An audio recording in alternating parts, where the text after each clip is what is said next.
ورحمة الله وبركاته. الحمد لله رب العالمين، وأصلي وأسلم على رسوله الكريم آله وأصحابه ومن تبعه بإحسان إلى يوم الدين. أما بعد، فقد قال الله تعالى في القرآن الكريم والفرقان الحميد: أعوذ بالله من الشيطان الرجيم، بسم الله الرحمن الرحيم. إن المسلمين والمسلمات والمؤمنين والمؤمنات والقانتين والقانتات إلى آخر الآية. اللهم صل على سيدنا محمد وعلى آل سيدنا محمد النبي الأمي الذي قرنت البركة بذاته ومحيا وتعطرت العوالم بطيب ذكره وريا يا رب العالمين. கண்ணியத்திற்குரிய சகோதரர்களே, பாசத்திற்குரிய தாய்மார்களே, சகோதரிகளே, புனிதம் நிறைந்த ஷாபான் மாதத்தின் ஆரம்ப நாட்களில் நாம் எல்லாம் இருக்கிறோம். அல்லாஹ்விடத்திலே அதிகம் துஆ செய்ய கடமைப்பட்டுள்ளோம். புனிதம் நிறைந்த ரமலானுடைய மாதத்தை அடையப்பட்டு அதிலே நல்லவர்கள் பல செய்து அல்லாஹ்வின் திருப்பொருத்தத்தை பெறுகிற நல்ல பாக்கியத்தை நம் எல்லோருக்கும் அல்லாஹ் தந்தருள் புரிவானாக. இங்கே மிகச் சிறப்பான முறையிலே இளைஞர்கள், இந்த ஜமாத்தினுடைய பொறுப்பாளர்கள் அனைவர்களும் இணைந்து இந்த பகுதியில் இருக்கக்கூடிய பெண்களுக்கு மார்க்க விஷயங்கள் சென்று சேர வேண்டும் என்ற உயர்ந்த நன்னோக்கிலே மாதம் 2 முறை மார்க்க சொற்பொழிவு நிகழ்ச்சியை மிகச் சிறப்பாக நடத்தி கொண்டிருக்கிறார்கள். உள்ளபடியே நடத்தக்கூடிய வாலிபர் தோழர்களும் ஜமாத்தினுடைய பொறுப்பாளர்களும் மிகுந்த பாராட்டுக்கும் போற்றுதலுக்கும் உரியவர்கள். வல்ல ரஹ்மான் உங்களுக்கு ஈருலகின் நல்பாக்கியத்தை தந்தருள்வானாக என்ற துவாவோடு, தாய்மார்கள் அதிகமாக வருவார்கள். முன்னால் இருக்கக்கூடிய ஆண்களை பார்த்து நீங்கள் பேச வேண்டாம். பெண்கள் பகுதியிலே நிறைய சகோதரிகள் இருப்பார்கள் என்று சகோதரர்கள் சொன்னார்கள். ஆனால் குறையில்லாமல் இங்கே சகோதரர்கள் ஆண்களும் வந்திருக்கிறார்கள். அல்ஹம்துலில்லாஹ். புனித நிறைந்த மேராஜை கடந்து நாம் இருக்கிறோம். மேராஜிலே பெருமானார் ஸல்லல்லாஹு அலைஹி வஸல்லம் பல்வேறு விஷயங்களை அங்கே பார்த்துவிட்டு வந்து சமூகத்திற்கு படிப்படையாக சில விஷயங்களை சொன்னார். ஜிப்ரீல் அலைஹிஸ்ஸலாம் அவர்கள் ஹஜ்ரத் ரசூலுல்லாஹை அழைத்து கூட்டி போகிறார்கள். நான் இந்த இடத்திலிருந்து என்னுடைய உரையை துவங்குகிறேன். நபிகள் நாயகம் குறிப்பிட்ட ஒரு இடத்தை அங்கே கடக்கிற பொழுது உள்ளத்தை அள்ளும் அளவிற்கு நறுமணம் அந்த இடத்திலிருந்து அப்படி கமழ்ந்து கொண்டிருக்கிறது. அந்த நறுமணத்தினுடைய அளவை சொல்ல முடியவில்லை. முகத்தை திரும்பி பார்க்க வைக்கிறது. அந்த இடத்திலே இன்னும் கொஞ்ச நேரம் நிற்க வேண்டும் என்று நினைக்க வைக்கிறது. நண்பர்களே, நறுமணம் என்றால் நாம் எல்லாம் என்று நினைத்திருக்கிறோம். வீடுகளிலே வைத்திருக்கக்கூடிய அத்தர் அல்லது விலை உயர்ந்த ஸ்ப்ரே. ஆனால் நறுமணத்தினுடைய இயற்கை நபிகள் நாயகம் ஸல்லல்லாஹு அலைஹி வஸல்லம் அவர்களோடு வாழ்ந்த சஹாபாக்களிடத்தில் கேட்டால் தான் தெரியும். ஹதீஸிலே வந்திருக்கிறது, ஒரு நபித்தோழர், அவருக்கு 2 மனைவிமார்கள். இருவரும் ஒருவரை மிஞ்சும் அளவுக்கு தனக்குரிய நாளிலே தன் கணவனிடத்திலே தன் அன்பையும் அரவணைப்பையும் பெற வேண்டும் என்பதற்காக வேண்டி போட்டி போட்டுக் கொண்டு விலை உயர்ந்த அத்தர்களை பூசிக் கொள்வார்கள். விலை உயர்ந்த நறுமணங்களை போட்டுக் கொள்வார்கள். ஆனால் என்னதான் இவர்கள் விலை உயர்ந்த அத்தர்கள் போட்டாலும் கணவன் வந்தவுடன் இந்த அத்தர் வாடையெல்லாம் ஒன்றுமில்லாமல் போய்விடும். அவர் மேனியிலிருந்து இயற்கையாகவே வெளியாகக்கூடிய அந்த நறுமணம் அந்த அறை மட்டுமல்ல, அந்த பகுதிக்கே அது நிரம்பி இருக்கும். ரெண்டு மனைவிமார்களுக்கு ஒண்ணுமே புரியல. நம்ம நிறைய காசு கொடுத்து வாங்கி நம்முடைய கணவனுக்காக வேண்டிய அத்தர் பூசிக்கொள்கிறோம். பெண் சமூகம் அதிகம் வந்திருப்பதனால் இந்த செய்தியை சேர்த்து சொல்கிறேன். நறுமணம் கவரக்கூடிய பொருட்களை தன்னுடைய கணவனை தாண்டி வேறு யாருக்கும் ஒரு பெண் காட்டிவிடக் கூடாது, வெளிப்படுத்திவிடக் கூடாது என்பது நாயகத்தின் மிக கடுமையான உத்தரவு. அதை மீறுகிற பொழுது ஒரு பெண் நறுமணம் தரக்கூடிய பொருட்களை போட்டுக்கொண்டோ அணிந்து கொண்டோ வெளியே வருகிற பொழுது அவருடைய பெயரை வேறு என்று நபிகள் நாயகம் ஸல்லல்லாஹு அலைஹி வஸல்லம் சொன்னாங்க. யாருக்கு தன்னை அலங்காரமாக காட்ட வேண்டுமோ அந்த வட்டத்திற்குள் பெண் தன்னை சுற்றிக் கொள்ள வேண்டும். இந்த மனைமார்கள் ரெண்டு பேரும் பேசுகிறாங்க, நம்ம போடுற அத்தரை விட அவரு மேல இருந்து வரக்கூடிய அந்த நல்ல ஸ்மெல் எப்படி தெரியலையே என்று ஒரு நாள் கேட்கவே செய்து விட்டார்கள். கணவன் சொன்னார், இது நாள் வரை நான் யாரிடத்திலும் சொல்லாத ரகசியம் சொல்கிறேன், கேளுங்கள். நான் ஒரு காலத்தில் ஒரு 10-15 வருடத்திற்கு முன்பு கடுமையான உடலால் பாதிக்கப்பட்டிருந்தேன். நிறைய கைகாலெல்லாம் புண்ணாக இருந்தது. உடல் முழுக்க எனக்கு ரத்தமும் சலமும் சீரும் தான் வெளிப்பட்டுக் கொண்டிருந்தது. பார்க்காத மருத்துவர்கள் இல்லை, போகாத மருத்துவ மனைகள் இல்லை. ஆனால் இதற்கு தீர்வே கிடைக்கவில்லை. நபிகள் நாயகம் ஸல்லல்லாஹு அலைஹி வஸல்லம் அவர்களின் திருச்சபைக்கு ஒரு நாள் போனேன். என்னுடைய இந்த குறையை, என்னிடத்திலிருந்து வெளிப்படக்கூடிய இந்த ஆரோக்கிய கேடை நபிகளிடத்தில் சொன்னேன். நபிகள் நாயகம் ஸல்லல்லாஹு அலைஹி வஸல்லம் தன் திருக்கரத்தினால் என்னுடைய மேனியெல்லாம் தடவி விட்டார்கள். அவருடைய கைப்பட்டவுடன் அங்கே எனக்கு ஏற்பட்டிருந்த ஆரோக்கிய கேடும் மாறியது. அதற்கு பிறகு எனக்கு உடலில் எந்த பாதிப்பும் ஏற்படவில்லை. ஆச்சரியம் என்ன, நபிகளின் கைப்பட்டதற்கு பிறகு என் உடம்பிலிருந்து என்னை அறியாமலேயே ஒரு விலை உயர்ந்த நறுமணம் வெளிப்படுவதாக நானும் உணர்கிறேன், என்னோடு இருப்பவர்களும் உணர்கிறார்கள். இது என்னிடத்திலிருந்து ஏற்படக்கூடிய மாற்றம் அல்ல, நபிகள் நாயகம் கை வைத்ததினால் என் உடவுக்கு அல்லாஹ் கொடுத்த அந்தஸ்து. அந்த சஹாபி அத்தரின் மனம், அதற்கு அடிமையாகாதவர்கள் வேறு யாருமே இல்லை. நபிகள் இப்பொழுது கடந்து போகிறார்கள், ஜிப்ரீல் அழைத்துக் கொண்டு போகிறார். அந்த குறிப்பிட்ட இடத்தில் நபிகள் நாயகத்திற்கு விலை உயர்ந்த, நிற்க முடியாத அளவிற்கு, ஈர்க்கிற அளவிற்கு ஒரு நறுமண வாடை. ஜிப்ரீல் அலைஹிஸ்ஸலாம் கேட்டாங்க, இந்த இடத்திலிருந்து மட்டும் ஏன் நறுமணம் கமழுகிறது, என்ன காரணம்? அப்பொழுது அங்கே ஒரு நிகழ்ச்சி எடுத்து காட்டப்படுகிறது. ஜிப்ரீல் அலைஹிஸ்ஸலாம் காரணத்தை விவரித்து சொல்கிறார்கள். ஃபிரௌனுடைய வீட்டிலே ஒரு பெண்மணி வேலை பார்த்தார். அந்த பெண்ணுக்கு வேலை என்னவென்றால் ஃபிரௌனுடைய பெண் பிள்ளைக்கு தலை சீவி விடுதல். தாதி சொல்றாங்கல்ல, வீட்டு படிப்பெண்ணாக வைத்துக் கொண்டிருப்பவர்கள், அந்த பெண்ணுக்கு வேலை ஃபிரௌனுடைய பெண் பிள்ளைக்கு தலை மாறி விடுவார். ஒரு நாள் தலை சீவி கொண்டிருக்கிற பொழுது அந்த சீப்பு தவறி கீழே விடுகிறது. கீழே விழுந்த பொருளை எடுக்கிற பொழுது அந்த பெண்ணுடைய நாவிலிருந்து யதார்த்தமாகவே ஒரு வார்த்தை, பிஸ்மில்லாஹிர் ரஹ்மானிர் ரஹீம், அல்லாஹ்வின் திருப்பெயரை கொண்டு எடுக்கிறேன். இறை நம்பிக்கை கொண்ட ஒவ்வொரு மனிதர், அது ஆணாகட்டும் பெண்ணாகட்டும், எந்த காரியத்தை தொட்டாலும் அங்கே பிஸ்மில்லா இருக்க வேண்டும். பிஸ்மில்லா இல்லாமல் ஒரு காரியத்தை அவர் தொடங்கினால் அந்த காரியத்தில் பரக்கத் இருக்காது என்றார்கள் நபிகள் நாயகம் ஸல்லல்லாஹு அலைஹி வஸல்லம். நாம் பார்க்கிறோம், இன்றைக்கு வாழ்க்கையிலே பரக்கத்தில்லை, சம்பாத்தியத்தில் பரக்கத்தில்லை, வீட்டிலே பரக்கத்தில்லை, எதிலையுமே பரக்கத்தில்லை என்று சொல்லக்கூடிய சூழலை பார்க்கிறோம். நபிகள் நாயகம் சொல்கிறார்கள், பரக்கத்தான வாழ்க்கை உங்களுக்கு வேண்டும் என்றால் நீங்கள் எதை செய்தாலும் அல்லாஹ்வின் திருப்பெயரை முன்வைத்து செய்யுங்கள், அதை மறக்காதீர்கள். மறக்கடிப்பதற்கு தயாராக செய்தால் உங்களோட இருக்கிறார், உங்களை மறக்க செய்வான். சாப்பிடுகிற பொழுது பிஸ்மில்லா சொல்ல மறக்க வைப்பான். ஏன்?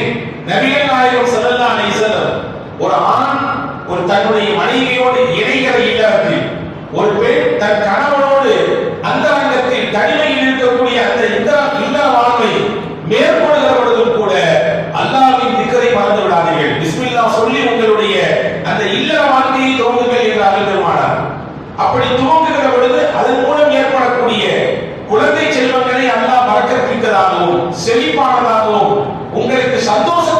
வரக்கூடியதாகவும் ஆக்கி தருவான் என்று நபிகள் நாயகம் ஸல்லல்லாஹு அலைஹி வஸல்லம் சொல்லித் தருகிறார்.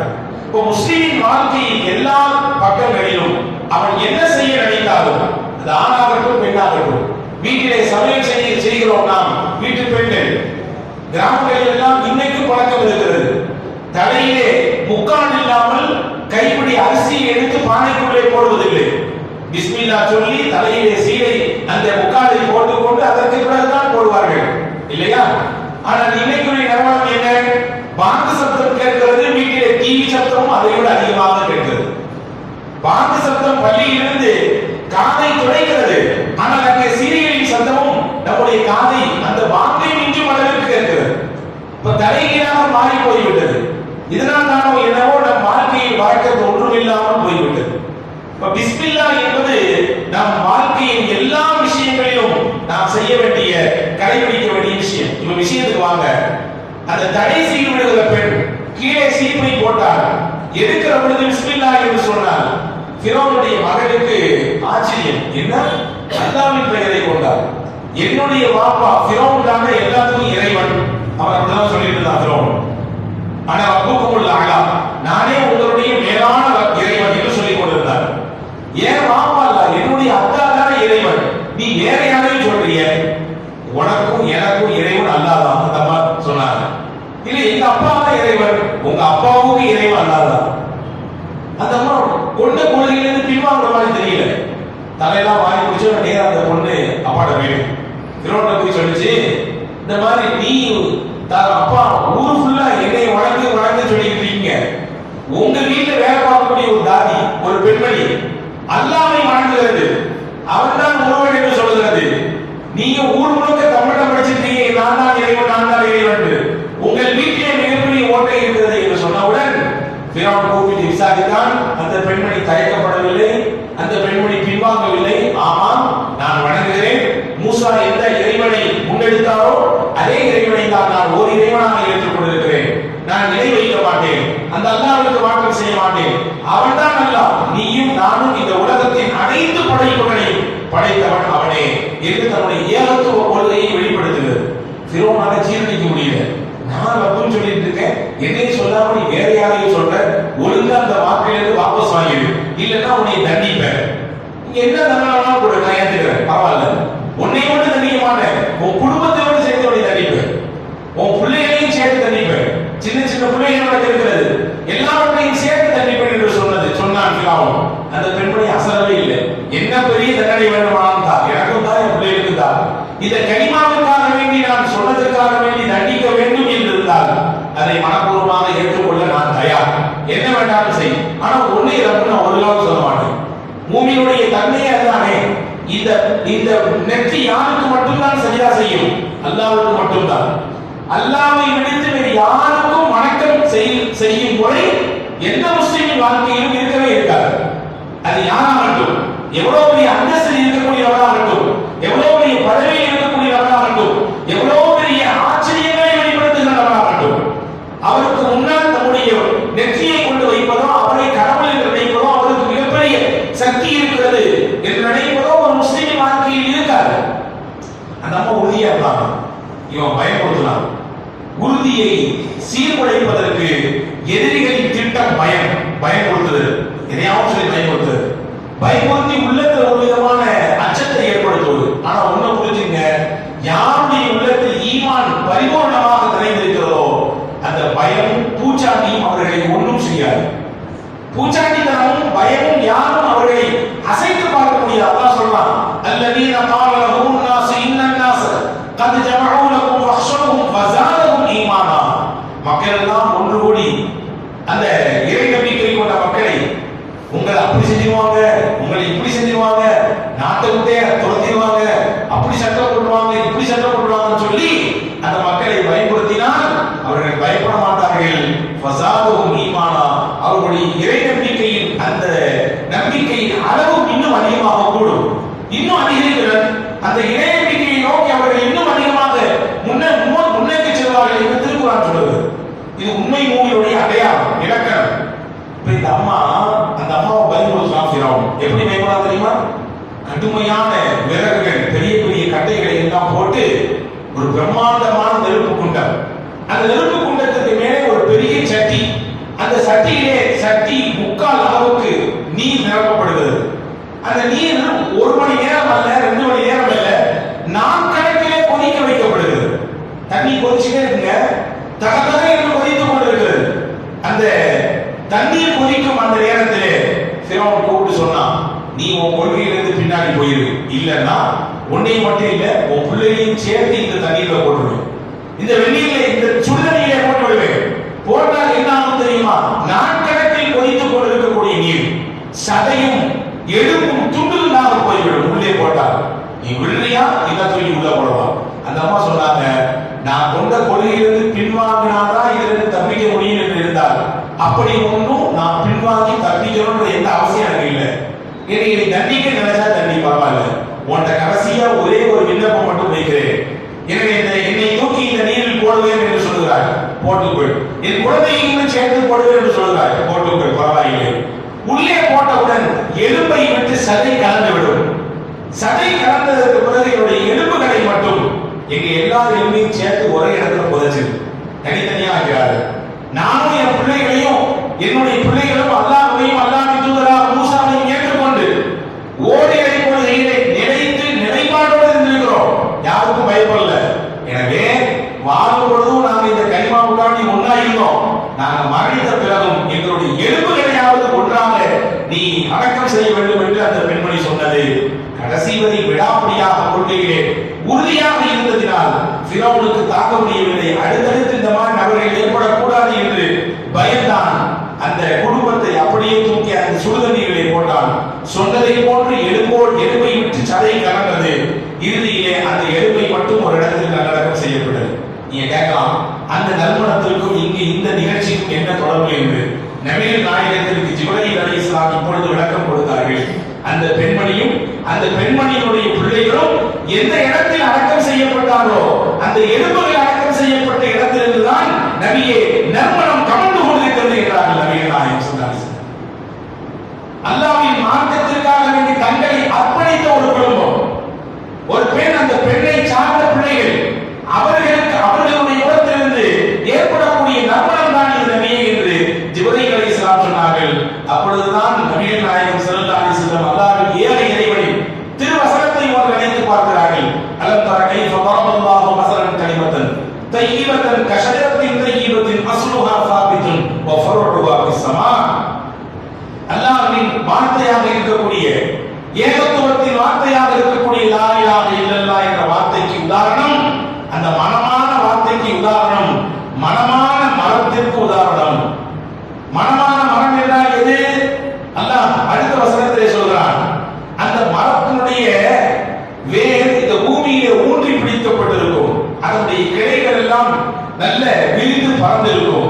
தூதி உலகாக்குள்ள ஐந்தி இறுதி ரப்பியா, அல்லாஹ்வின் அனுமதியை கொண்டு எல்லா காலங்களிலும் பழத்தை அது கொடுத்து கொண்டே இருக்கும். அந்த மரம் பேரித்த மரம், திருக்குர்ஆன் சொல்லக்கூடிய வார்த்தை. அன்புக்குரியவர்களே, இங்கே நான் சொல்ல வந்த தகவல், இங்கே கலிமா தையிபாவுக்கு அல்லாஹ் சொல்றான், மஸலு கலிமத்தின் தையிபத்தின், மனமான வார்த்தை. லா இலாஹ இல்லல்லாஹ் என்ற வார்த்தை ஒருவர் சொல்லிவிடுவார்கள், அவர் இந்த உலகத்தில் வாழுகிற பொழுதும் மனமிக்க வாழ்க்கை வாழ முடியும்.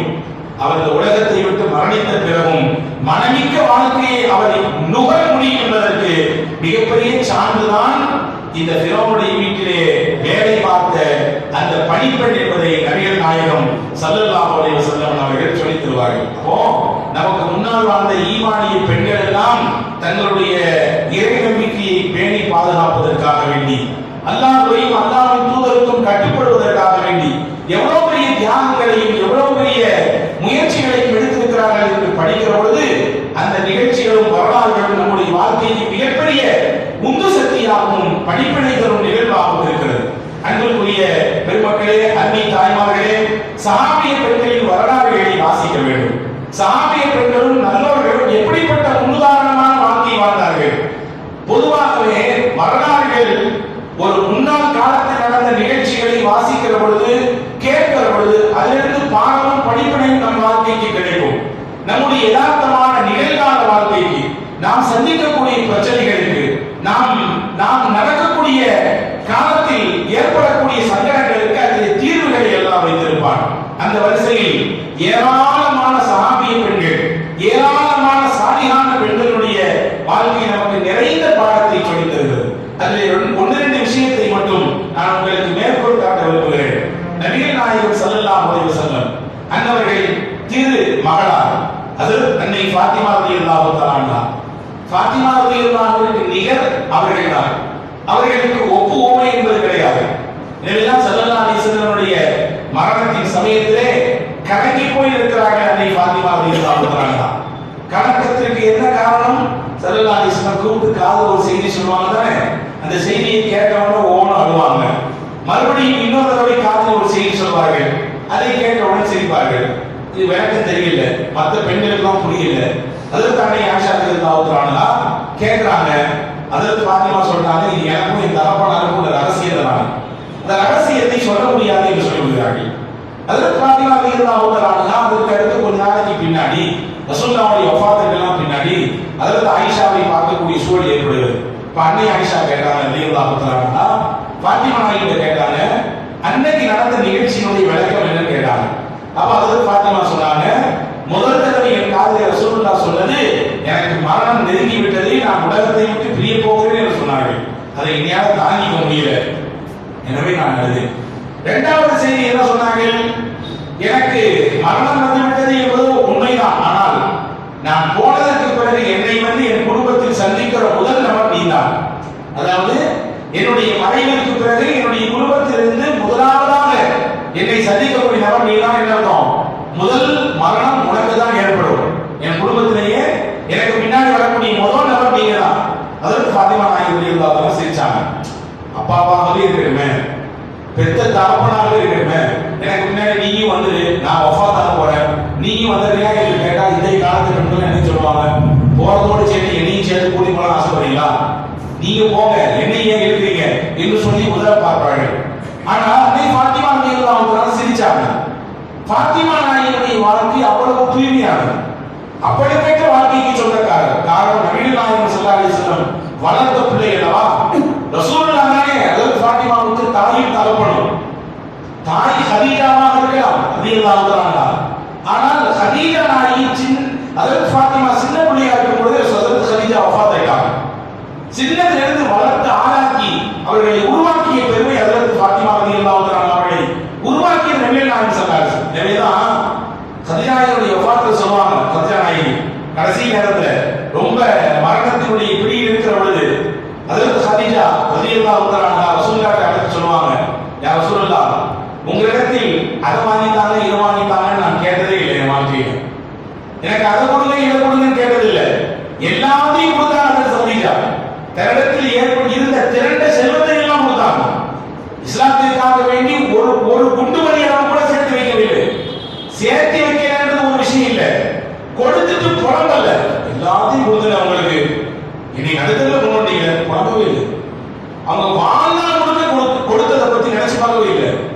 கதீஜா நாயகி நீங்கள் சாதாரணமாக நினைக்க கூடாது, மக்கா போற்றி புகழ்ந்த மிகப்பெரிய வியாபாரி, மக்கமா நகர் போற்றி புகழ்ந்த மிகப்பெரிய வியாபாரி. அவர்களுக்கு கணவனாக ஆக வேண்டும் என்று மிகப்பெரிய வியாபாரிகள் எல்லாம் போட்டி போட்டார்கள். ஆனா அல்லாஹ் தஆலா கதீஜா நாயகி ரசூலுல்லாஹ்க்கு தான் முடிச்சு கொடுத்தாங்க, எல்லாத்தையும் கொடுத்தாங்க. ஒரு நாள் கூட அவங்க சொல்லி காட்டவும் இல்லை, வருத்தப்படவும் இல்லை, கல்யாணம் பண்ணி நம்ம இப்படி ஆகிடுமே மனசால கூட நினைக்கல. அந்த கதீஜா நாயகி ரசூலுல்லாஹ் இடத்துல கடைசி நேரம் கேட்டாங்க, நான் உங்கள்கிட்ட அதை வாங்கிட்டாங்க இதை வாங்கிட்டாங்கன்னு கேட்டதில்லை, எனக்கு கேட்கவும் விருப்பமும் இல்லை. இப்போ நான் உங்கள்கிட்ட கடைசியா சில விஷயம் கேட்கிறேன், அதை நீங்க எனக்கு நிறைவேற்றி கொடுப்பீங்களான்னு சொல்லி கேட்டாங்க கதீஜா நாயகி. பாருங்கள் அன்பு சகோதரிகளே, அருமை தாய்மார்களே, ஒரு கணவனிடத்தில் மனைவி என்ற பாத்திரம் எப்படி இருக்க வேண்டும் என்பதற்கு மிகச்சிறந்த உதாரணம் ஹஜ்ரத் கதீஜா ரலியல்லாஹு அன்ஹா. அவங்கள மாதிரியான ஒரு முன்மாதிரியான வாழ்க்கையை நிச்சயமாக உலகத்தில் வேறு எந்த பெண்களும் வாழ்ந்திருப்பார்களா என்று தெரியாது.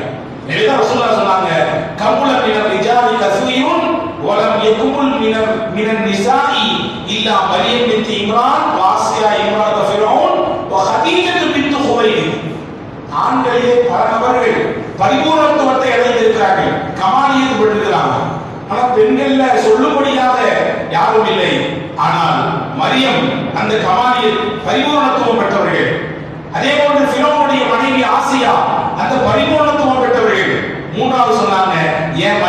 கதீஜா அந்த பரிபூரணத்துவத்தை அடைந்தவர்கள்.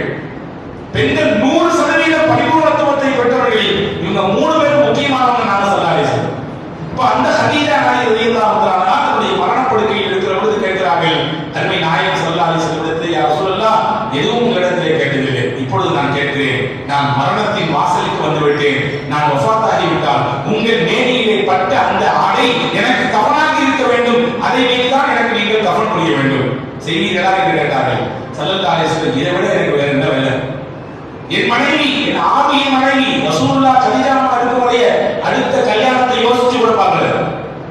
ஹஜ்ரத் ரசூலுல்லாஹ்வுக்கு 25 வயசு, ஹஜ்ரத் கதீஜாவுக்கு 40 வயசு. அதற்கு பிறகு சுமாரியாக 25 ஆண்டுகள் வாழ்ந்திருக்கிறார்கள் ரசூலுல்லாஹோட. நபிகள் நாயகத்திற்கு 50வது வயதுக்கு சமயத்தில் தான் கதீஜா பிராட்டியா வஃபாத் ஆனாங்க. சுமார் 25 ஆண்டுகள் அடுத்த பெண்ணை நினைத்து கூட பார்க்கவில்லை. ரசூலுல்லாஹ்வுடைய ஹயாத் உள்ளளவும் கதீஜா நாயகி நினைக்காம இருந்ததே இல்லை. கதீஜா நாயகி நினைக்காம வாழ்ந்ததே இல்லை. அடுத்து வந்தாங்க, ஆயிஷாமா இருந்தாங்க, சௌதாமா இருந்தாங்க, உம்சமா இருந்தாங்க, ஜுவைரியா இருந்தாங்க, ஹப்சாமா இருந்தாங்க, இல்லையா, எல்லாரும் இருந்தாங்க. ஆனா கதீஜா அம்மாவுக்கு நிகர் அவங்கதான்றத பல தடவை ரசூலுல்லாஹ் சொல்லிக்கிட்டே இருந்தாங்க. ஒரு நாள் ஆயிஷாமா கேட்டாங்க, இப்பதான் ஒரே கதீஜா சொல்லிட்டே இருக்கீங்க, அவங்க வஃபாத்துக்கு முன்னாடி அல்லாஹ் அவங்களுக்கு மிகச்சிறந்த பதவத்தை கொடுக்கலையா? அவங்க இறந்தாங்க, அவங்க நினைச்சே திருப்பி அவங்க பேரை சொல்லிக்கிட்டே இருக்கீங்க, அதற்கு பின்னாடி அல்லாஹ் உங்களுக்கு சிறந்த பதவத்தை உங்களுக்கு கொடுக்கலையான்னு கேட்கப்படுது. ஹஜ்ரத் ரசூல் ஸல்லல்லாஹு அலைஹி வஸல்லம் கொஞ்சம் உரக்க சொன்னார்கள், அல்லாஹ் மீது ஆணையிட்டு சொல்கிறேன், அன்னை ஆயிஷாவே, அல்லாஹ் சத்தியமாக கதீஜாவுக்கு பிறகு எனக்கு அவரை போன்று சிறந்த பகரத்தை அல்லாஹ் எனக்கு தரவே இல்லை, அவங்களுக்கு நிகர் அவங்க தான் நாங்க சொல்லாரு. அப்படிப்பட்ட ஒப்பற்ற வாழ்க்கை வாழ்ந்த பெண்மணி அதற்கு கதீஜா இருந்தாங்க. அவங்க கேட்கிறாங்க, யா ரசூலல்லாஹ், நான் வஃபாத் ஆகிவிட்டால் எனக்கு நீங்கள் உங்கள் மேனியில் பட்ட ஆடையை நீங்கள் எனக்கு கஃனாக கொடுக்க வேண்டும், நான் தர்றேன். அதே போன்று என்னை நீங்கள் அடக்கம் செய்துவிட்டு எனக்காக நீண்ட நேரம் துஆ செய்ய வேண்டும். அல்லாஹ்வின் தூதரின் துஆ சாதாரணமான விஷயமா? ஒரு பெரியவங்களை பார்க்கிறோம், என்ன சொல்றோம்? துஆ செய்யுங்க. ஒரு பெரிய உஸ்தாதை பார்க்கிறோம், இதெல்லாம் துஆ செய்யுங்க சொல்றோம் இல்லையா? நபிகள் நாயகத்தின் துஆ என்பது சாதாரணப்பட்ட விஷயமா? பெருமானார் கையெடுத்து கேட்டால் அல்லாஹ் கொடுக்காம இருப்பானா? அல்லாஹ்வின் தூதர் கேட்டு விட்டால் அவ்வளவுதான். நான் வருகிற பொழுது படித்துக் கொண்டே வந்தேன், அது ஒரு ஆச்சரியமான நிகழ்ச்சியை படித்தேன், அதை பகிர்ந்துக்கிறேன் உங்களோட. அதற்கு அலி அவர்களுடைய அம்மா பேரு ஃபாத்திமத்து பின்த் அஸத், அவங்க பேரா ஃபாத்திமா தான். அதற்கு அலி அவர்களுடைய தாயார் அபூ தாலிபுடைய மனைவி. ரசூலுல்லாஹை வளர்த்தது யார்? அபூ தாலிப்.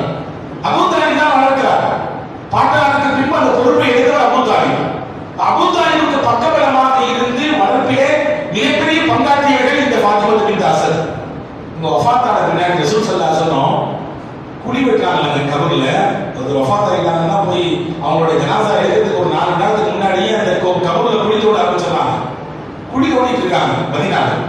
ஸல்லல்லாஹு அலைஹி வஸல்லம் போறாங்க, ஜனாசாவை பார்த்து அந்த மஸ்ஜித் நபவியில் இருக்கக்கூடிய ஜன்னத்துல் பக்கி என்ற அந்த கபர்ஸ்தானுக்கு போய் குழியை பார்க்கறாங்க.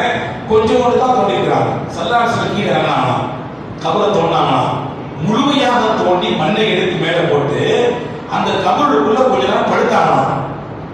அந்த கபருக்குள்ளே கொஞ்ச நேரம் படுக்கிறாங்க. சஹாபாக்கள் ஒண்ணுமே புரியல, வினோதமா இருக்கு, வித்தியாசமா இருக்கு. தோண்டுவாங்க, தோண்டி முடிச்சுட்டு போயிடுவாங்க. அந்த ஜனாசா வந்த உடனே அடக்கம் பண்ணுவாங்க. நம்மளால தோண்டி முடிச்சு 10 நிமிஷம் படுத்து தூங்கிட்டா வரோம் இல்லையே. ஸல்லல்லாஹு அலைஹி வஸல்லம் கொஞ்ச நேரம் அங்கே படுத்தார்கள். சில சஹாபாக்களுக்கு ஒன்றும் புரியவில்லை. ஜனாசா எல்லாம் அடக்கம் செய்யப்பட்டு அதற்கு பிறகு பெருமானாரிலே சஹாபாக்கள் சந்தேகம் ஏற்பட்டால் உடைத்து கேட்டுவிடுவார்கள், வேறு எங்கே இருக்கிறது வழி, நபிதான் விளக்கம் தர வேண்டும். கேட்டாங்க சஹாபாக்கள், ரசூல் நீங்க புதுசா இருந்துச்சு, நீங்க ஏன் படுத்தீங்கன்னு கேட்டாங்க. அப்ப அதற்கு ரசூல் ஸல்லல்லாஹு அலைஹி வஸல்லம் சொன்னாங்க, என்னை வளர்ப்பதற்கு மிகப்பெரிய சிரத்தை எடுத்தவர் என்னுடைய சிறிய தகப்பனார் அபூ தாலிப். நான் சிறுபிள்ளையாக இருக்கிற பொழுதிலிருந்து என்னை மக்கா மக்கள் வெறுத்து என்னை ஒதுக்கி எனக்கு பல சிரமங்களை கொடுத்து பல்வேறு கட்டங்களில் என் குதவனை வரை நெருக்கக்கூடிய வேலையெல்லாம் செய்திருக்கிறார்கள் மக்கத்து மக்கள். அப்பெல்லாம் எனக்கு உறுதுணையாகவும் ஆறுதலாகவும் மிகப்பெரிய ஊன்றுகோலாகவும் இருந்தவர் அபூ தாலிப். அதற்கு ஈடு இணை இல்லாமல் அதற்கு நிகராக அவருடைய மனைவி ஃபாத்திமத்து பின்த் அஸத். அவங்க ஒரு வகையில் எனக்கு சின்னம்மா உறவு. அந்த அம்மா என்னை அப்படி வளர்த்தார்கள், போற்றினார்கள். அவங்க படுக்கக்கூடிய கபர், அந்த கபர்ல அவங்களுக்கு எந்த நோவும் வந்து விடக்கூடாது. அந்த கபர் அவர்களை எங்கேயும் நெருங்கி விடக்கூடாது.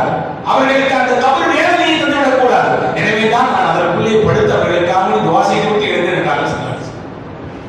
பண்புக்குரியவர்களே, பெருமானால் கேட்டால் அதற்கு பதிலே கிடையாது. நல்லா கொடுத்துருவோம், அது ஸ்டாப்லாம் பண்ணி வைக்க மாட்டாங்க. இப்ப ஹஜ்ரத் கதீஜா கேட்கிறாங்க, நான் வஃபாத் ஆகிவிட்டால் எனக்கு உங்களுடைய மேனியில் பட்ட ஆடையை கஃனாக கொடுக்க வேண்டும், நீங்க எனக்காக துஆ செய்யணும். இரண்டாவது கோரிக்கை வச்சாங்க. மூணாவது சொன்னாங்க, அதுதான் ரொம்ப டச்சிங் பாயிண்ட். ஹஜ்ரத் ஃபாத்திமா ரலியல்லாஹு அன்ஹா பற்றி சொன்னாங்க. ஹஜ்ரத் கதீஜா சொன்னாங்க, நாயகமே, என்னுடைய மற்ற 3 பெண் பிள்ளைகளையும் நான் வளர்த்து ஆளாக்கிட்டேன், உங்களை எல்லாம் கல்யாணம் பண்ணி கொடுத்துட்டேன். என்னுடைய ஹயாத்திலேயே நான் நல்லா இருக்கிறவர்களே ஸைனப், ருக்கையா, உம்மு குல்சூம் எல்லா பிள்ளைகளுக்கும் நிக்காஹ் செய்து பார்த்து விட்டேன். ஃபாத்திமா கடைக்குட்டி பிள்ளை. பொதுவாக வீட்டில் கடைசியே வரக்கூடிய பிள்ளைகள் ரொம்ப பாசம் இருக்கும். ஒரு வீட்டை நாள் இப்படி நான் சொல்றதுலாம் நீங்க தப்பா நினைக்கக்கூடாது. அப்போ ஏற்ற இறக்கமாக வீட்டில் பார்க்கலாமா பிள்ளைகளை பாகுபாடு அப்படி கூடாது. ஒரு வீட்டில் 4 பிள்ளைகள் இருக்கிறதுனா 4 பிள்ளைகளையும் சரிசமமாக பார்க்க வேண்டும்.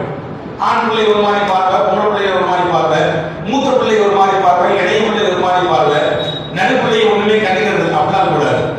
பிள்ளைகள் எத்தனை இருந்தாலும் அங்கே எல்லா பிள்ளைகளும் சரிசமமாக பெற்றோர்கள் மூலமாக பார்க்கப்பட வேண்டும். ஏற்றத்தாழ்வு அறவே கூடாது. மார்க்கத்தை ரொம்பவுமே வன்மையாக எதிர்க்கிறது. ஏற்றத்தாழ்வு காட்டாதீங்க தான் சல்லாஹ் சொன்னோம். ஆம்பளை பிள்ளை பொம்பளை பிள்ளைகளை ஏற்றத்தாழ்வு பார்க்க கூடாது. மூத்த பிள்ளை இளைய பிள்ளை சொல்லி ஏற்றத்தாழ்வு பார்க்க கூடாது.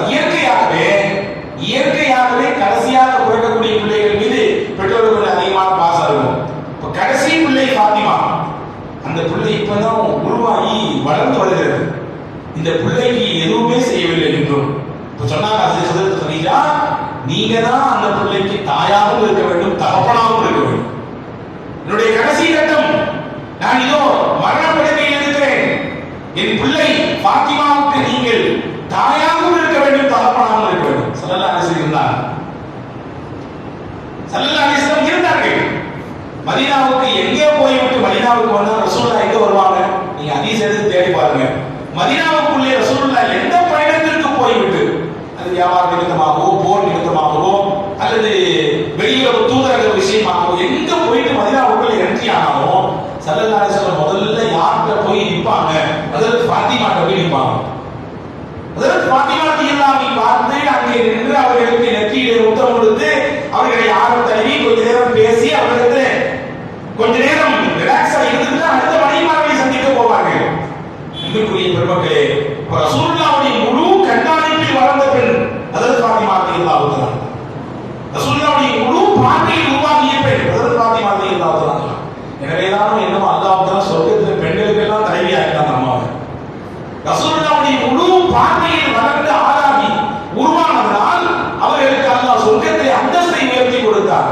அதோடு மட்டும் இல்லைங்க, நல்லொழுக்கத்தின் பிறப்பிடமாக ஹஜ்ரத் ஃபாத்திமா இருந்தார். ஒரு பெண்ணுக்கு அழகு எது? அவள் போட்டிருக்கக்கூடிய அலங்காரம் தரக்கூடிய நகையா, அவள் உடுத்திருக்கக்கூடிய ஆடையா, அவள் போட்டிருக்கக்கூடிய நறுமணமா, அல்லது அவள் பயன்படுத்தக்கூடிய இன்னொரு சாதனங்களா? இதுதான் பெண்ணுக்கு அழகா? உலகத்திலே பெண்ணுக்கு அழகாக எதை காட்டுகிறார்கள்? எதை காட்டுறாங்க உலகத்துல? நல்ல உடம்புல கிரீம் போடுங்க, அந்த லவ்லி போடுங்க, இந்த லவ்லி போடுங்க, இது நல்ல முகத்தை ஃப்ரெஷ்ஷா காட்டும், அது அழகு. இவ்வளவு நிறைய வாங்கி போட்டுங்க, அது அழகா? இதெல்லாம் ஒரு பார்ட் ஆஃப் யூ, அது இருக்குதா? அதே நேரத்தில் பெண்ணினுடைய உண்மையான அழகு என்ன? நல்லொழுக்கம் தான் ஒரு பெண்ணுக்கு அழகு. ஒரு நல்லொழுக்கம் உள்ள பெண், ஒரு பெண்ணிடத்திலே நல்லொழுக்கம் இருக்குமையானால் அதுதான் அவளுக்கும் அழகு, அவளை சார்ந்திருக்கக்கூடிய குடும்பத்திற்கும் அழகு. இதற்கு மிகச்சிறந்த இலக்கணமாய் ஹஜ்ரத் ஃபாத்திமா ரலியல்லாஹு அன்ஹா இருந்தாங்க. அதை சீர்குலைக்கிறதுக்கு நீங்க எல்லாம் வந்துச்சு. இந்த பெண்ணிடத்தில் இருக்கக்கூடிய அந்த ஒழுக்கத்தை சீர்குலைப்பதற்கு எல்லாம் வந்துவிட்டது. கடை விரித்து வைத்திருக்கிறார்கள். பெண்ணுடைய ஒழுக்கத்தை குறைப்பதற்கு அல்லது இல்லாமல் ஆக்குவதற்கு. ஆடையிலே ஒழுங்கீனம் வந்துவிட்டது, பேச்சிலே ஒழுங்கீனம் இருக்கிறது, தான் உடுத்திருக்கக்கூடிய தான் போட்டிருக்கக்கூடிய ஆடையிலே ஒழுங்கீனம் இருக்கிறது இல்லையா? பார்க்கிறோமா இல்லையா? எத்தனை விஷயங்கள். ஆனால் ஹஜ்ரத் ஃபாத்திமா ரலியல்லாஹு அன்ஹா இதை மிகச்சிறந்த உதாரணமாகவும் மிகச்சிறந்த இலக்கணமாக கொடுக்கிறார்கள். உங்களுடைய கடைசி காலத்துல இந்த நிகழ்ச்சி எல்லாம் தாய் சமூகம், பெண்கள் சமூகம் கேட்க வேண்டும் கண்டிப்பாக. ஹஜ்ரத் ஃபாத்திமா ரலியல்லாஹு அன்ஹாவுடைய கடைசி நேரம் ரசூலுல்லாஹ்வுடைய வஃபாத்திலிருந்து சரியா 6வது மாசம் ஹஜ்ரத் ஃபாத்திமா வஃபாத் ஆயிட்டாங்க.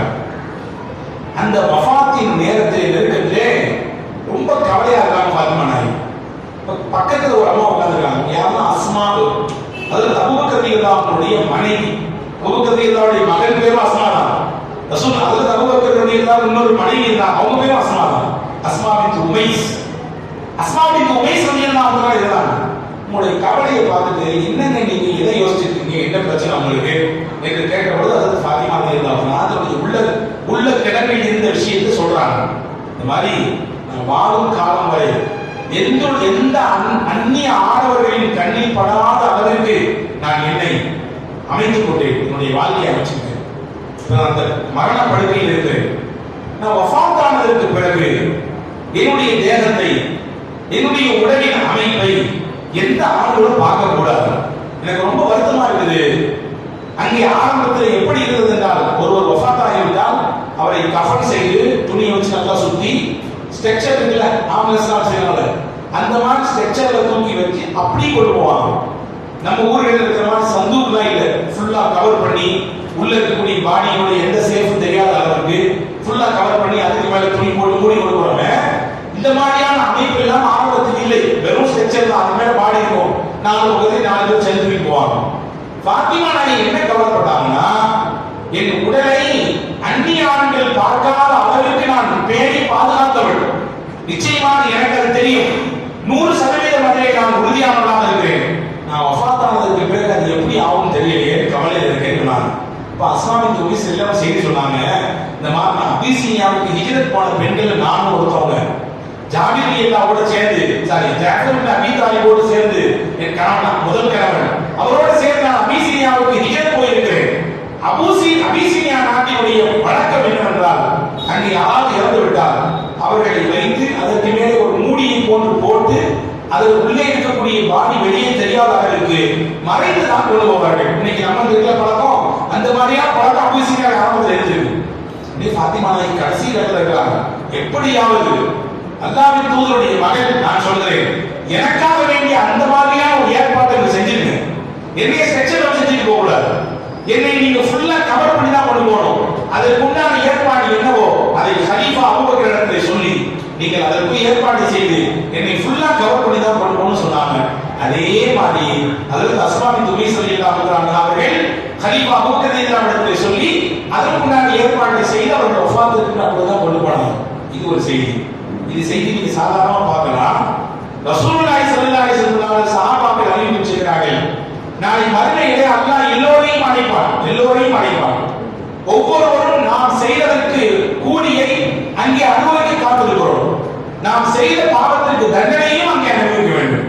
நன்மை செய்தாலும் அங்கே என்ன செய்யணுமோ, வமன் யஅமல் மிஸ்கால தர்ரத்தின் கைரன் யரா வமன் யஅமல் மிஸ்கால தர்ரத்தின் ஷர்ரன் யரா. அல்லாஹ் சொல்றாங்க, ஒரு குண்டுமணி அளவு, ஒரு அணு அளவு ஒருவர் நன்மை செய்தால் அதை அங்கே அவர் பார்ப்பார்.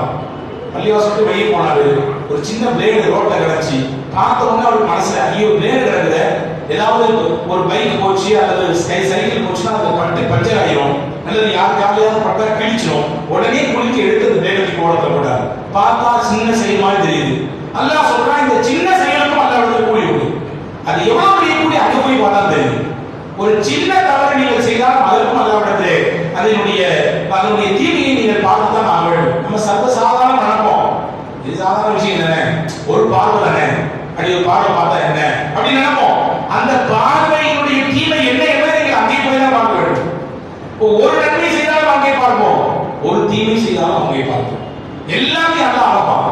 அப்படி அழைக்கும் பொழுது ஒவ்வொருவரையாக பெயர் சொல்லி அழைப்பான். உங்க பேர் என்ன? அப்துல் ரஹ்மான். அப்துல் ரஹ்மான் பின் அபூபக்கர். அபூபக்கர் மகனே அப்துல் ரஹ்மான் வாங்க அப்படின்னு சொல்லி அழைப்பான். ஒவ்வொருவருடைய பெயரோடு சேர்த்து அவருடைய தாப்பனார் பெயர் சொல்லப்படும். ஆயிஷா, அவங்க அப்பா பேர் அபூபக்கர். ஆயிஷா பின்த் அபூபக்கர், அபூபக்கரின் மகளே ஆயிஷா வாங்க, நீ ஒவ்வொருத்தரா பெயர் சொல்லுவான். உதுருஹும், அல்லாஹ் குர்ஆனிலே இந்த விஷயத்தை சொல்றான். அல்லாஹ் குர்ஆனிலே பதிவு செய்கிறான், அவர்களுடைய பெயரை கூறி அங்கே அழைக்கப்படும் என்று சொல்கிறான். அப்படி அழைக்கப்பட்டு கொண்டே இருக்கிற பொழுது அந்த வரிசையிலே ஃபாத்திமா என்ற பெயரை சொல்வதற்கு முன்னால் ஒரு மலக்கு வருவார்.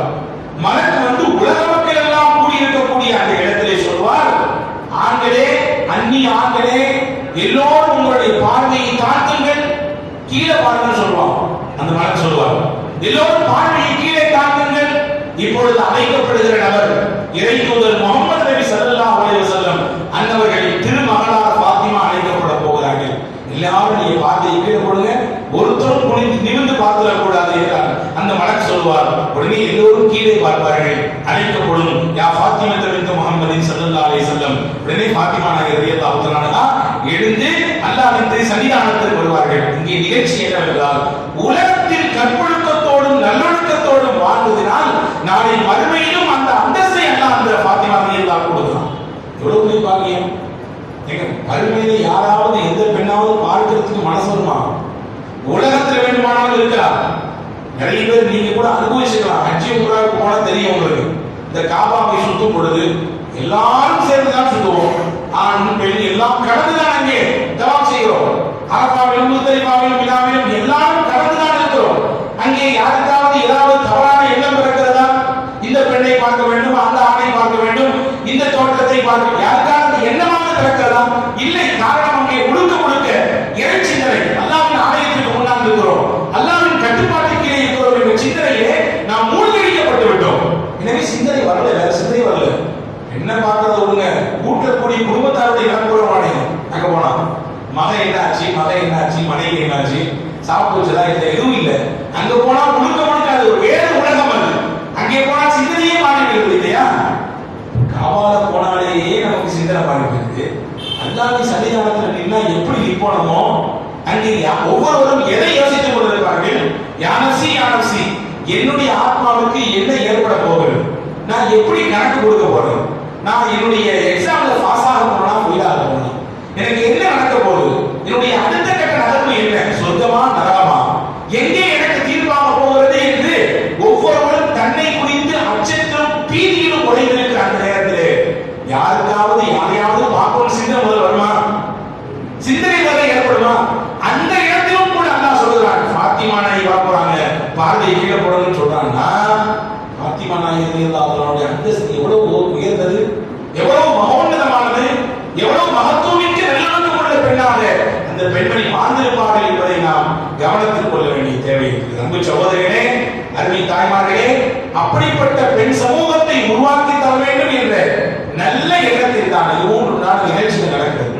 அமல்ல ஆர்வத்தை கொடுக்கணும், நல்ல இபாதத்திலே ஆர்வத்தை கொடுக்க வேண்டும், ஈமானிய உரத்தை நெஞ்சத்தை தர வேண்டும் என்பதற்காக பயான் நிகழ்ச்சிகள் எல்லாம் பெரிய சிரத்தை எடுத்துக்கொண்டு ஏற்பாடு செய்கிறார்கள். இது நீங்க வாரமா 2 வாரத்துக்கு நடக்க நினைக்கிறேன், மாசத்தில் 2 முறை இதை முழுமையாக பயன்படுத்த வேண்டும். ஈமானிய நெஞ்சத்தை நீங்கள் அதிகமாக உள்ளத்தில் ஏற்றுக்கொள்ள வேண்டும். அல்லாஹ்வின் அந்த வசனங்களையும் அல்லாஹ்வின் தூதருடைய வார்த்தைகளையும் விரிவாக்கம் செய்கிற பெருமக்கள் எழுதுவார்கள். அதற்கு இமாம் ஷரஃபுத்தீன் பூசி ரஹ்மத்துல்லாஹி அவர்கள் சொல்வார்கள், இதா ஹல்லத்தில் ஈமானு ஃபீ கல்பி மூமினின் நஷதத்தில் அஹ்பாஹு ஃபீ இபாதத்தி. ஈமானுடைய சுவை நமக்கு தெரியல. நம்ம எல்லாம் ஈமான் தானே சொல்லிக்கிறோம், லா இலாஹா இல்லல்லாஹ் கலிமா சொல்லிக்கிறோம், 5 வேளை தொழுகிறோம் சொல்லிக்கிறோம். ஆனா டேஸ்ட் உணர்றோமா தெரியல. டேஸ்ட் உணர்ந்த மாதிரி தெரியல. நான் என்னையும் சேர்த்தா தொழுகிறேன்.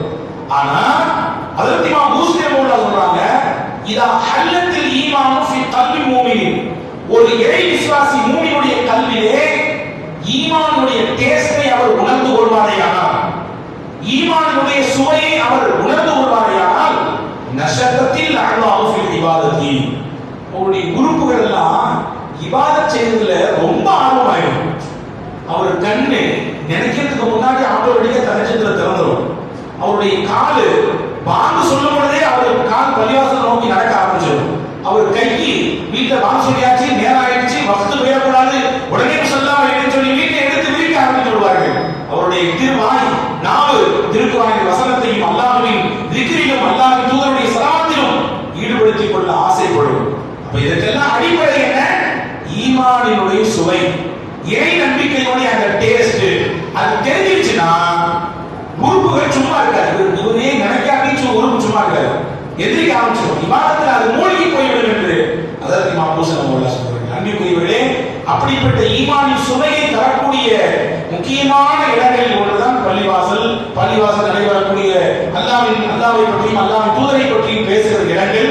அங்கெல்லாம் ஈமானினுடைய அந்த சுவையையும் சுவைக்க முடியும். அதனுடைய அந்த நல்ல ஒரு விஷயங்களை தெரிந்து கொண்டு நம்முடைய ஈமானை பலப்படுத்த முடியும். ஒரே ஒரு செய்தியை சொல்லி நான் முடிச்சிடுறேன்.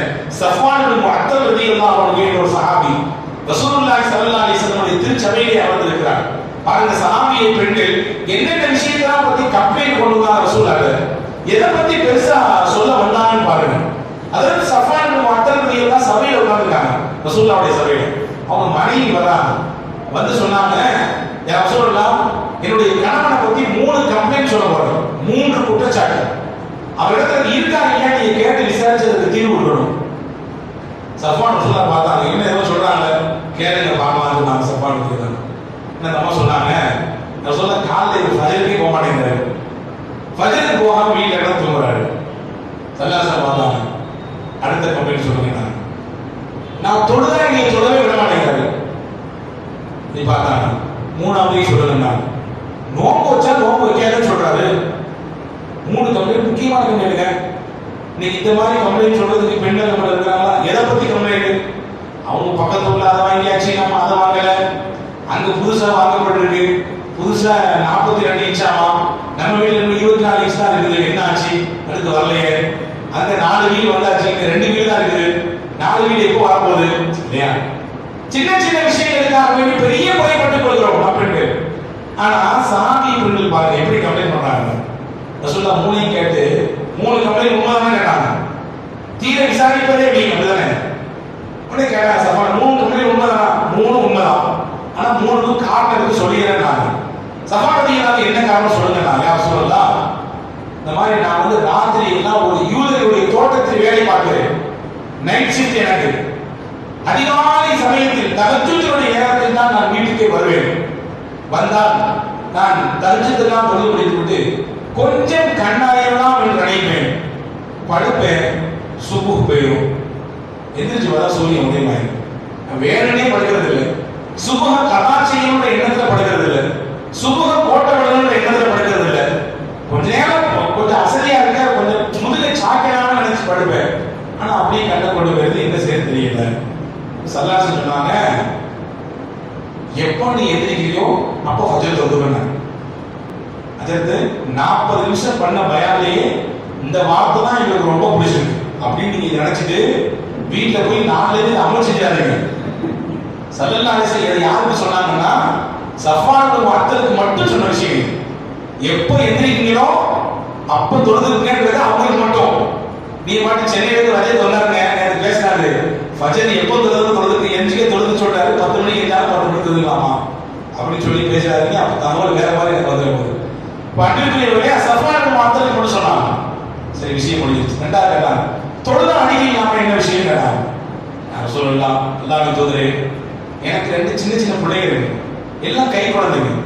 இந்த அம்மா தொழுகைக்கு தக்பீர் கட்டி நிக்க ஆரம்பிச்சா சூரத்துல் பக்ரா மாதிரி பெரிய பெரிய சூரா ஓதுறாங்க, பெரிய பெரிய சூரா ஓதி அல்லாஹ்வின் நஃபீல் சொல்லிட்டு இருக்குது.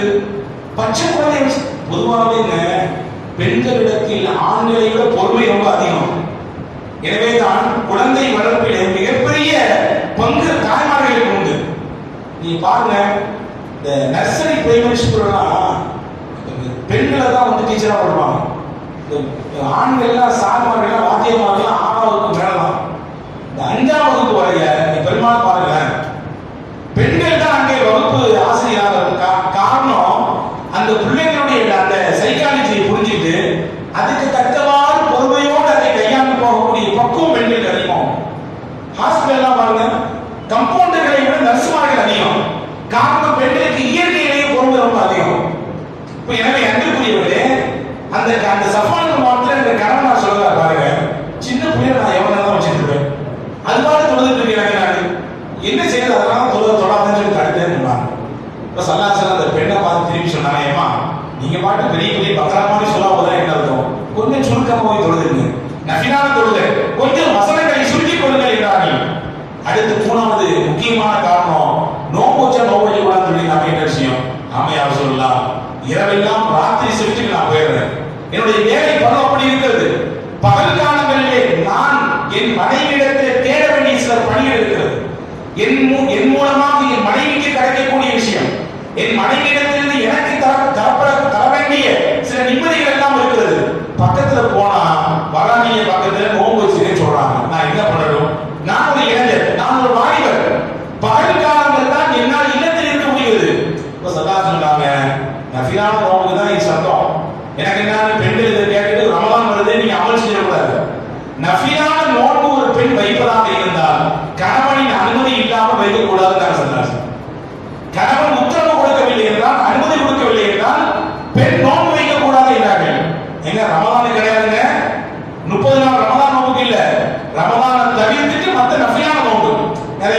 பெண்கள் 3 நாள் நோன்பு வைப்பாங்க மாசத்துல, 13, 14, 15. சில பெண்கள் வியாழக்கிழமை நோன்பு வைப்பாங்க, திங்கட்கிழமை நோன்பு வைப்பாங்க. அந்த மாதிரி நோன்புகளை கணவன் இல்லத்தில் இருந்தார், வெளிநாட்டில் வேற விஷயம். வீட்டுல இருக்கார் கணவன், நாங்கள் நோன்பு வைக்கணுமான்னு கேட்கணும். அவர் அனுமதி கொடுத்தா நோன்பு வைத்துக் கொள்ளலாம். அதே நேரத்தில் அனுமதி தான் நம்ம கொடுத்தாங்க அப்படின்னு சொல்லிட்டு கணவன் வைக்காத சொல்லி தடுக்கவும் கூடாது, ரொம்ப தடுத்து நீ பண்ணவும் கூடாது. அவர்களுடைய இபாதத்திற்கு நான் குறுக்கீடு செய்யவும் கூடாது. இப்ப அன்புக்குரிய மக்களை யோசிக்கிறோம், 3 முக்கிய குற்றச்சாட்டு அதற்கு சஃபானத்தில் தான் மீது மனைவி வைக்கிறார்கள். அந்த 3க்குரிய மிகச்சிறந்த பதிலை தருகிறார்கள். இங்கே நான் யோசிக்கிறேன், அந்த பெண்மணி எவ்வளவு பக்குவம் பெற்ற பெண்ணாக இருந்திருந்தால் தன் கணவனிடத்திலிருந்து ஏற்படக்கூடிய அந்த விஷயங்களை சொல்லி தீர்வை பெற வேண்டும் என்ற ஆர்வம் இருந்திருக்கும். இன்னைக்கு எந்த அம்மா அம்மாராவது எங்க வீட்டுக்காரர் ஃபஜ்ரே தொழ போறது இல்லைங்க, அதுக்கு ஏதாவது தீர்வு சொல்லுன்னு கேட்கறது உண்டா? அப்படி கேட்கற மாதிரி எந்த வீட்டுக்கு தெரியல. அவர் லேட்டா வராங்க, அவர் வீட்டுக்கு வந்தா போனையே பார்த்துட்டு இருக்காரு, அவர் வீட்டுக்கு வந்தா எங்களை முகத்தையே பார்க்க மாட்டேங்கிறாரு, அப்படியாக இப்படியாக சொல்லி வேற ஏதாவது குற்றச்சாட்டுகள் வருகிறதே ஒழிய அவர் தவா செய்யலாம் தொழுகையை முறையா தொழுகிறது இல்ல, ஜமாத்தை மிஸ் பண்றாரு, ஃபஜ்ருக்கு எழுதுறது இல்ல என்று எந்த வீட்டுல ஏதாவது கம்ப்ளைண்ட் வருகிறதா என்றால் இல்லவே இல்லை என்றுதான் சொல்ல வேண்டியிருக்கிறது. அன்பு சகோதரர்களே, அன்பு தாய்மார்களே, அன்பு சகோதரர், ஒரு ஹதீஸ், அது துவா, நபிகள் நாயகத்தின் துவா உங்களுக்கு கிடைக்க வேண்டுமா? நபிகள் நாயகம் ஸல்லல்லாஹு அலைஹி வஸல்லம் அது அருமையாக கற்றுத் தருகிறாங்க. ரஹிமல்லாஹு இப்ராஹிம், அல்லாஹ் ஒரு ஆணுக்கு ரஹ்மத் செய்வானாக, அல்லாஹ்வின் அருளை சுமந்தவர்களாக அந்த ஆண்களை அல்லாஹ் ஆக்குவானாக. எந்த ஆண் அதிகாரிகள் எழுந்து தானும் தொழுது தன் குடும்பத்தாரையும் தொட வைக்கிறாரோ, தண்ணீரை தெளித்தாவது எதிரிமா தொழுமா என்று சொல்லி அவர் தொட வைக்கிறாரோ, அந்த ஆணுக்கு அல்லாஹ் ரஹ்மத் செய்யும் என்று ரஹ்மத்துல் லில் ஆலமீன் ஸல்லல்லாஹு அலைஹி வஸல்லம் துஆ செய்றாங்க. அடுத்து துஆ செய்றாங்க, ரஹிமல்லாஹு இப்ராஹிம், ஒரு பெண்ணுக்கு அல்லாஹ் ரஹ்மத் செய்வானாக. எந்த பெண் அதிகாரிகள் எழுந்து தான் தொழுது தன் கணவனையும் தொட எழுப்பி விடுகிறாரோ, எழுவதற்கு மறுக்கிறான் கணவன், தண்ணியை மூஞ்சில தெளிச்சு எந்திரிங்க, போய் பள்ளிவாசல தொழுங்க, தொழுது வாங்க என்று சொல்லுகிறாரோ, அந்த பெண்ணுக்கு அல்லாஹ் ரஹ்மத் செய்வானாக என்று அருமை நாயகம் ஸல்லல்லாஹு அலைஹி வஸல்லம் சொல்றாங்க. நான் இந்த ஹதீஸை உங்களிடத்தில் ஒப்படைத்து விட்டேன். நாளையிலிருந்து பார்ப்போம் இன்ஷா அல்லாஹ். ஜலகண்டாபுரத்தினுடைய பெண்களுடைய அந்த தண்ணீர் தெளிப்பு எவ்வளவு அதிகமாக இருக்கிறது, ஃபஜ்ருக்கு எவ்வளவு மக்கள் பள்ளியில் கூடுகிறார்கள் என்பது உங்கள் கைகளிலே இருக்கிறது. உங்களிடத்தில் ஒப்படைத்து விட்டேன். வல்ல ரஹ்மான் இந்த மஜ்லிஸை கபூல் செய்வானாக. சொல்லப்பட்ட விஷயங்களை அமல் செய்யக்கூடிய பாக்கியத்தை முதலில் எனக்கும் கேட்ட உங்கள் எல்லோருக்கும் அல்லாஹ் தந்தது புரிவானாக. வருகிற ரமலானை பயனுள்ள வகையிலே கழிப்பதற்கு, அதை பக்குவமாக எதிர்கொள்வதற்கு, ஈமானோடும் இஹ்சானோடும் நல்லவன் செய்வதற்கு அல்லாஹ் வாய்ப்பளிப்பானாக. பள்ளிகளில் வந்து நல்லவன் செய்யக்கூடிய வாய்ப்பை அல்லாஹ் எல்லோருக்கும் நசீபாக்குவானாக. பிஹக்கி சய்யிதுனா முஹம்மதின் வ ஆலிஹி வ அஸ்ஹாபிஹி அஜ்மஈன். ஆமீன்.